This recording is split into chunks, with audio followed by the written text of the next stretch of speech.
That's the main story. Minister, do you support a Palestinian state? You're not listening. I am listening. I've been waiting patiently. You're not listening. I've been waiting patiently. This is do you the policy support a of my Palestinian government, state? as I said before. Do you, the foreign minister, does Tizipi Hotovely support a Palestinian state? Mehdi, you're not. Mehdi, it's so simple. It is simple. Do you support a Palestinian state? I'm answering in the very clear voice. I'm representing the policy of my government. And what about you? Very simple. What about you? Do you support a Palestinian state? You can ask that 10 times again, and I'm going to answer you again. I'm representing the policy of my prime minister.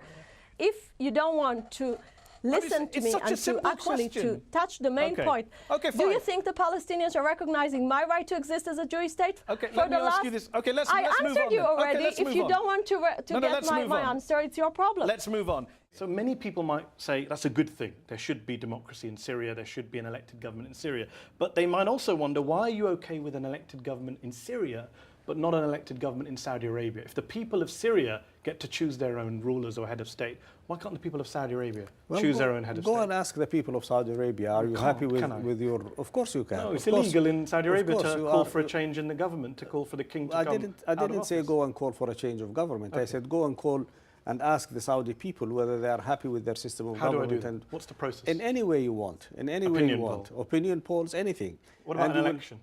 And you will find, well, we will have elections at some point of time. We've started with municipal elections. But elections is not the panacea for everything. No, I agree. But you said you want elections in Syria. I'm saying, why not have elections in Saudi as well? Well, just because there are elections in Syria doesn't mean there have to be elections somewhere else. I said elections, and you agreed, is not a panacea for everything. The key question is the population content and happy and satisfied with the form of government that they have?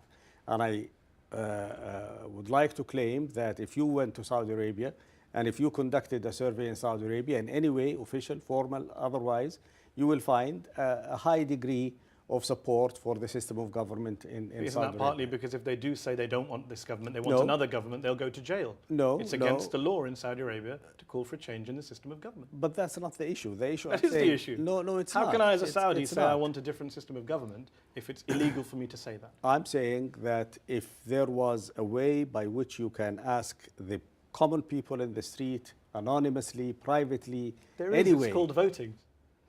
Well, voting along the lines of Western democracy is not necessarily... No, along the lines of whatever you want in Syria.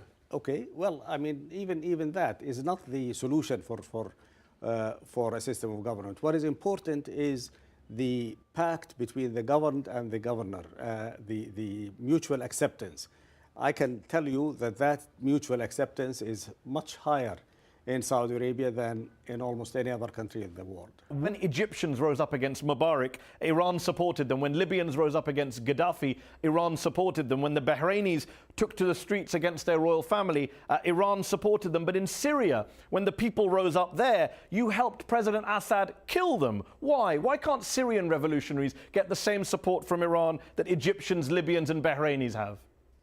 I think that in all these cases, ultimately the people have to decide. About Syria, no group, no country has the right to decide for the people of Syria. It's ultimately the people who decide for their future, and I think that it should be that way for the people of Syria.